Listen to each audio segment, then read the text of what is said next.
Okay, so here I am roadside on in South Australia in Adelaide, in the down near the port, and I'm on my way to a workshop to do a little bit of work. But of course, I've gone and done, you know, like I've gone mental again and bought something stupid. But let's just see how stupid. Now, this was going to be a will it run and drive video. I was going to attempt to drive this thing back to Melbourne, but it turns out my wingman bailed on me at the last minute, and so I've dragged the trailer across here. So can I get this thing to where I want to go, and then at least get it on the trailer to go back home again? Let's see. So I've bought a little S Cargo. I don't know what else to say, except, you know, I think they're cool in their own unique kind of way. This thing is not too bad looking. It's a little worse for wear, but you know, the price these things go for versus the price that I got it for, who's going to complain? My big problem is that the brake pedal goes to the floor, you know, and wouldn't you know it, it's actually a Mercedes. It's the ultra rare Mercedes variation, which, believe it or not, makes it worth exactly no extra. T-bar auto right up there on the dash. The interior is not too bad. Look at, talk about slimline door trims. Awesome, pure S Cargo, mate. Look at that. I reckon I could fit probably 3 slabs and a backpack in the back of it. Actually needs a bit of a clean, but for the most part, it's not terrible. This thing was last registered in 2008, apparently. Maybe 09, not sure. It's got a couple of major problems on it, although that cracked lens is probably not one of them. As far as roadworthy goes, I do plan on putting this thing on full reg. The big problem is the windscreen is broken. And apparently they're a bit of a nightmare to get, but we'll see. The main reason why I bought this thing is for what's lurking under the hood. Now, some may recognise this engine. They've been putting these things in place of little Nissan A series for years, but it's an E15 carby. So it's imported in 99. It's a 1989 model, E15, and it is auto. They're all auto, but it's got aircon. I don't think it's got steer. Nah. But yeah. Alright, so she's on the trailer. She's all fueled up. I've got fuel for it. Let's see if I can get this thing going. So I'm a bit nervous at the moment because I've just arrived at the workshop where I've got permission to work on my car. And I'm a bit of a fanboy. So yeah, you'll see in a second where I'm at. Well, one of my favourite cars is actually just sitting behind me right now. And here we are at front of the Low Standards workshop. I want to pay homage to the master of the low standards by seeing if I can make this thing low enough to meet Jay's standards. I'm going to go and introduce myself and say hello. So, permission has been granted and everything is all good to go. Jay's given me some advice on how to get this thing underway, and basically warned me that I'm in for a full day of swearing and screaming, which is fair. I kind of got that off his video, but let's show you what I'm going to do. I think they should sum it up. Got these Volk meshies that I cleaned up off Exit that I had, which I sold to a mate, Stewie, who's got that little 120Y I did a tour with.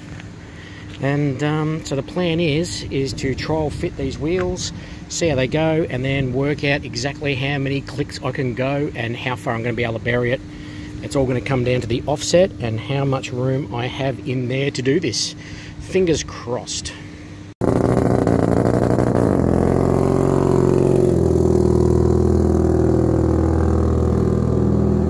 That thing's not loud at all. Fuck yeah. So the verdict is in. I did just have this bolted up, but up inside there, I reckon she's going to be really, really close. It really would benefit from having stretched tyres, but I don't have that privilege And based off the original height, which I didn't measure, you got about maybe 60mm clearance. So Jay says 3 will dump it and 2 is low. So I'll start with 2 and see how it looks, but I'll do both sides. And then, because I can't jack it up high enough, I wanted to get it off the ground so I could work underneath, basically. You've got these 2 control arms that are torsion bar activated. So fingers crossed I can get this all out and not sweat too much. So here's my cunning plan. This is not too dissimilar to the back of a Volkswagen. So I've got your torsion bar splines through here. Now, Jay, being the legend that he is, has just explained to me that if I really, really want to, I can just drop it onto the bump stops and actually take the torsion bar out and throw it all back together again, which is awesome. Don't get me wrong. However, he did say that I can poke the torsion bar through, all right, and just leave it there. So what I'm going to do is basically, because this is it hanging in its neutral position with the weight down. So I'm going to take a measurement between 2 fixed points. So say here and here. So that'll be a constant right in on that edge to that edge there. And so in theory, whatever the hanging space is here, because the torsion's always going to be the same, in theory, whatever that distance is what it's going to be lowered. Fingers crossed I get it right. Let's see how we go. Okay, so from underneath here, with the cord underneath here going up here to that exact point there, got 260mm. So in theory, if we get it down to 210, I should have dropped it 2 inches. But I really want to go down to 200. That's my goal. So here we go. Alright, so I've got a couple of splines marked in there. So this one here, that's where it is now and roughly where it wants to be. Okay, so on the other side I've done the same thing in the same orientation. So in theory, we twist that around, we're lowering the cards. That we're bringing that spline up here like that, you see? We're actually bringing that around and down. So that should be up. Fingers crossed I haven't screwed it. Well, it's officially too bloody hot. Been laying out here in the car park in the sun. Not 100% sure, but I think I might have given myself a bit of sunstroke. Gone all woozy and stuff, and I'm drinking plenty of water and getting plenty of filth all over me. It is hard jack. What a shit job, Jay was right. There we go, there's an idea on what she's going to look like. I'm hoping to get it close to that. That's not finished. I've actually gone too low, and that is it unsprung. So that is yet to have all the weight put on. But ideally, that'll be the finished product. Damn! If this isn't the coolest damn thing I've ever seen in my life. I'm going to tell you, the videos really don't do it justice, mate. Crazy.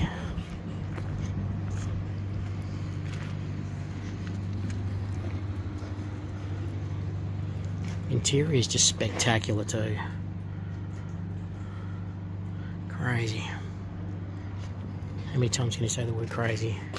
Crazy, crazy, crazy.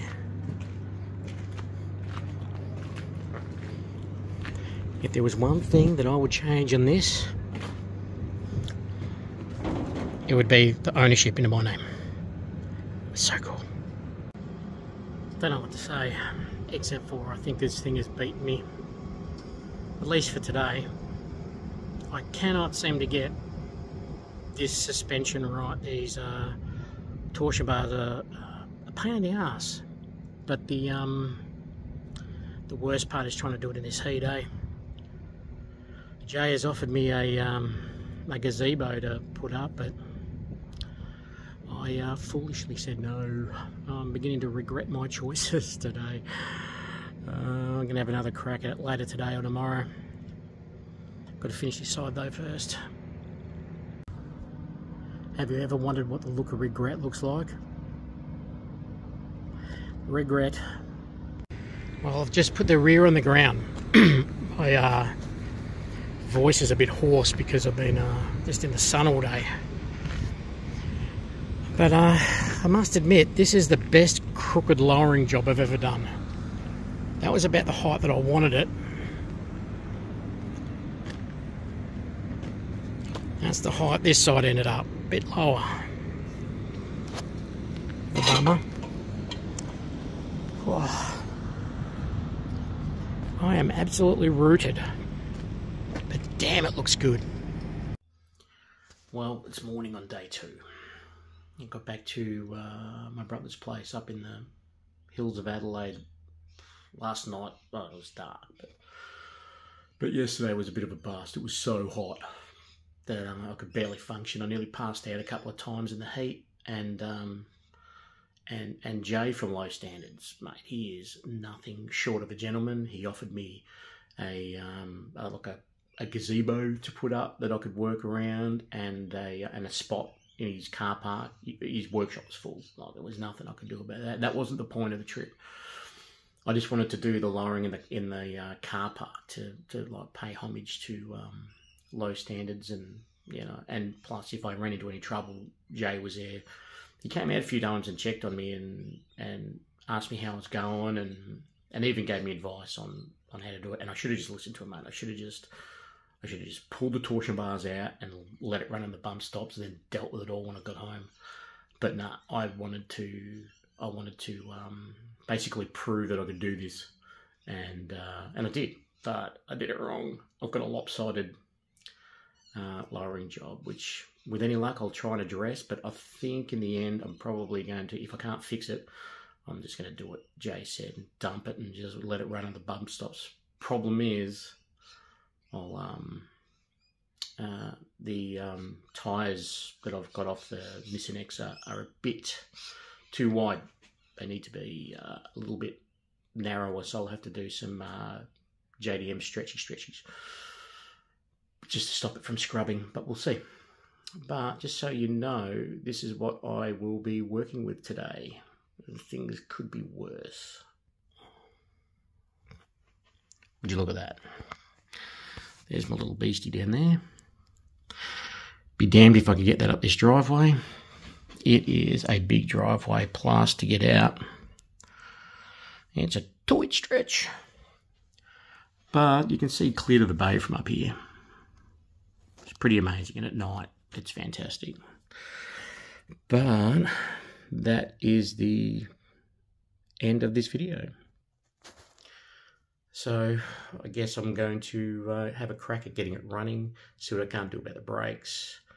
And if I can get this thing running while I've got like a few hours of shade down there, my brother's got a hoist up in the shed, so we'll see if I can't get it running and at least get it up on a hoist and have a look at it.